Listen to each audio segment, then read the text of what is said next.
Hey, my friend, are you a small business owner that loves God, family, country, and capitalism? If so, you're going to want to pay attention. Welcome to the War Plan Briefing. My name is Joshua Latimer. Today, we're going to talk about 4 ways to get rich in 2023, or, secret if you want to lean in for it. To get rich at any time. Okay, I will say that we literally currently live in the best time in human history.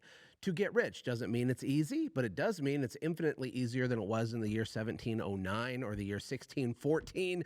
All right, can you agree with that? We have more leverage now, we have more information now, we have more access to each other. There's global commerce. The weirdest things can make you a fortune. Do you remember the story of the pet rock? I forget if that was in the 50s, 60s, or 70s, but some guy, some entrepreneur wanted to make money. He started selling a rock. Now, I'm assuming that the things that you have for sale, the products and services that you offer, are more compelling than a rock. But if a guy can make $1 million 40 years ago selling a rock, I promise you, you can make enough money to be cash flowing and healthy in your business today with whatever it is that you're selling. But I want you to think about it before I get into the 4 things. A lot of this conversation has to do with the vehicle that you're in.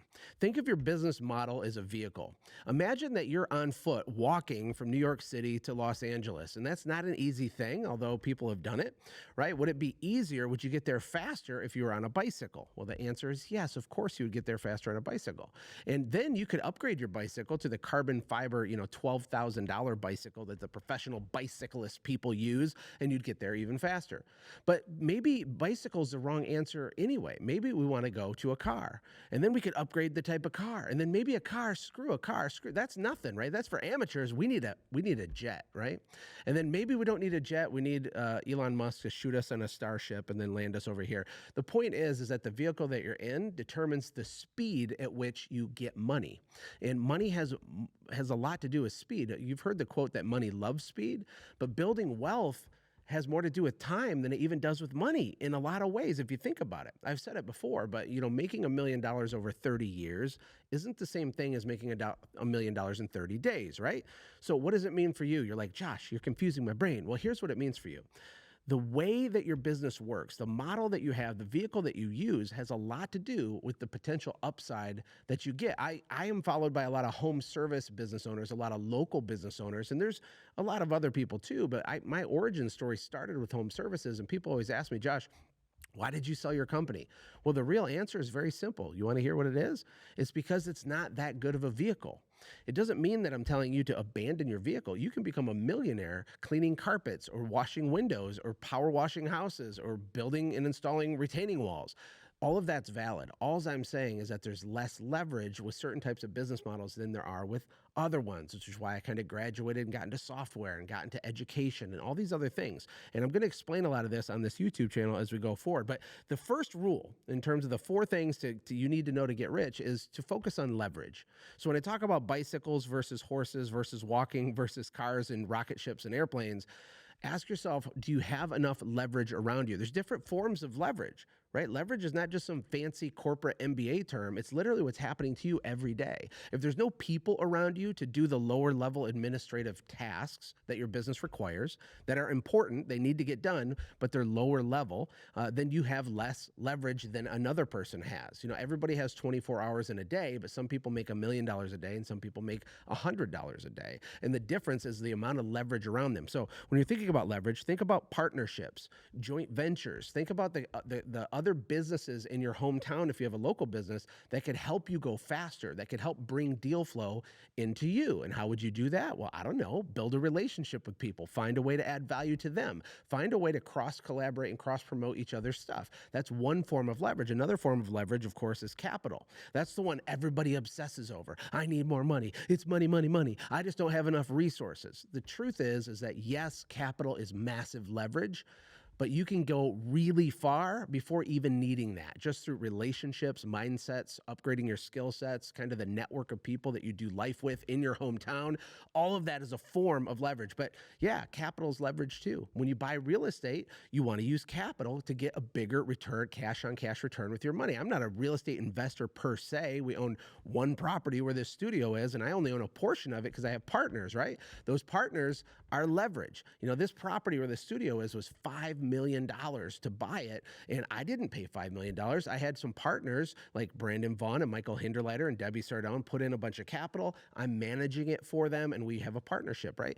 That's all leverage. You can use your creativity to do what were previously impossible things in your business and with your goals and things, but you got to think outside the box. Another form of leverage is labor. Now, if you're a terrible leader and you smell funny and you treat people bad, you're not going to be able to get a lot of leverage out of your labor. You have to love people, care for people, mentor people, invest into people, speak life into people. And even then, it still falls apart sometimes. You got to level up your skill sets as a leader because it's a form of leverage. You know, when you hear people like Simon Sinek or these thought leaders giving TED Talks talking about all this corporate things and leadership and what is your why, you hear all these things, maybe it goes over your head in the respect that what they're really talking about is how you can increase and multiply the leverage that you have. Because when you have some capital accumulated, when you have the right partnerships in place, when you have the right team around you, it's easier to go faster. That's why I always tell people, believe it or not, it's easier, a lot easier to run a $2 or $3 or $5 million business than it is to run a $200,000 a year business. It's infinitely easier. Why? Because you're not doing everything yourself, and you are probably CEO of your little thing. And I don't mean chief executive officer, I mean chief everything officer. You're running the invoices, you're buying toilet paper for your office, you're changing the brake pads on your own car, you're doing it all, baby, which means you have no leverage, which means even though there's honor and all the hard work you're doing, you're on a bicycle when you could be in an airplane. Hopefully that makes sense. The second thing you need to focus on if you want to get rich in 2023 or any other time period is margin. Margin. People don't understand margin. There's two kind of things here, just to have a sidebar miniature teaching session here. Whatever you sell, whether it's a product or a service, you will produce a profit and loss for your business. And on that piece of paper, it's a very simple document. There's a number at the top of the document. That's the revenue. That's how many dollars you collected. Then there's cost of goods sold, okay? Then there's gross margin. Then you have your expenses, then you have net margin at the bottom. So I just want you to focus on gross margin, net margin. Let's say it together. Gross margin, net margin. We're not going to have a nerdy math class, but a lot of people sell things that don't have a big enough gross margin. That's one of the reasons, to be honest, why a service company is harder to make a ton of money for your family, because the gross margin's lower. Because the stuff that you're selling in a service business is labor. You're selling expertise. You know, you're selling a professional technician's time operating the pressure cleaner or installing the roof and the shingles, and you can make a lot of money, but it's not the same thing as maybe a software company. You know, if you spend $3 million, okay, to build software, and then you rent out 10,000 seats, you know, to your subscribers, and they're all paying you $100 a month, you're making all this money from this kind of one-time sunk cost to build the asset. And the gross margin on those two different scenarios are completely different. So what do? Do you have $3 million to start a software company? No. Do I think you should go get into debt and call your grandma and try to harebrain start a software company? No, don't do that. Stop that. But I need you to increase the margin you have from the stuff you're selling right now. And you do that through a combination of being efficient, reducing costs, being clever and creative, but also raising your prices. You don't just raise your prices and apologize for it. You raise your prices and confidently keep making offers by adding more value, by changing the perceived value of exactly what you're doing. But you want to make whatever you're selling become addictive and have high margins so that there's lots of repeat. And when you do that and you optimize a business like that, you can double or triple or sometimes 5x the amount of net profit even a broken little business is doing. The third thing you want to remember if you want to get rich or be successful at a higher level and you want to continue to grow is to remember that you are a media company. One of my business partners, Josh Fierstein, he says, Josh, every single person is in the media business. And when he first said that, I was like, whoa, that's crazy. That's really interesting. You're smart. And I kept thinking of how that's not true. And I've come to the conclusion that it is true, that he's right. We are a media company. You're your own personal brand right now. Sometimes people say, Josh, should I start a personal brand? It's like, hey, newsflash, you already did when you were born, okay?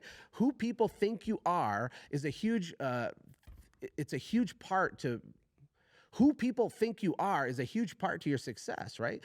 the perception that people have of you makes it easier or more difficult to be successful. So I'm not telling you to be fake or to start a Facebook Live and start telling everybody how great you are. I just want to remind you that you are a media company. The things you say, the way you look, the way you talk, the things you don't do or do. Hey, I just said do.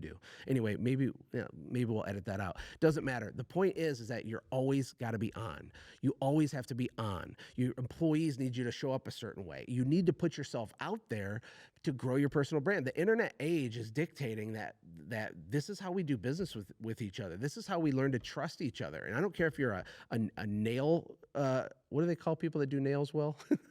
A nail salonist? That's not a thing. A nail tech? I don't care if you're a nail tech, if you're a hairdresser, a cosmetologist, if you're a barber, doesn't matter. If you put yourself out there and realize that you're a media company, you're going to attract more people. And you won't attract everybody, and that's okay. You only need to serve your people. But there's people out there waiting to hear from you, ready to connect with you, but you're not doing it. You're like a little mouse hiding in the corner, hoping that someone calls you from your direct mail piece when you could pick up your phone and start generating momentum for yourself right now.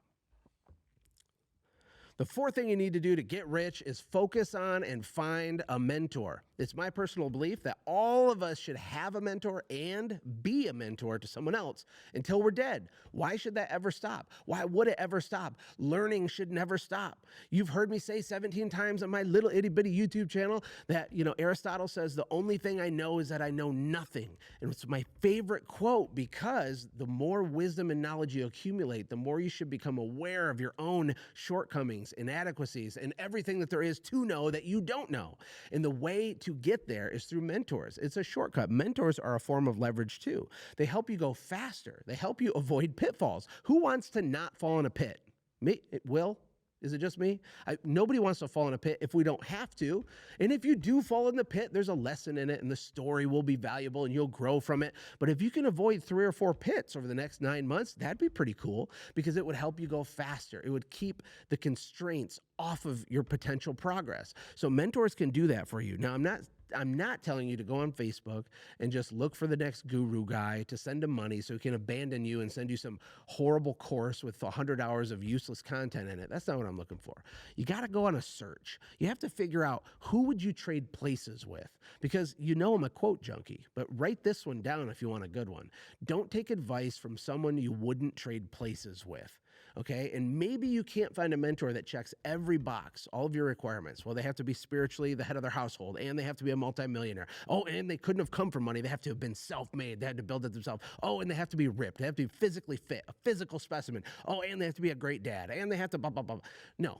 You're going to grab mentors for different categories where you need help. You're going to grab mentors that are ahead of you in a category of a thing, okay? You don't want to take fitness advice from me, okay? I'm just saying, I'm not the fitness advice guy. You know what I'm saying? With my dad, Bob, my 5 kids.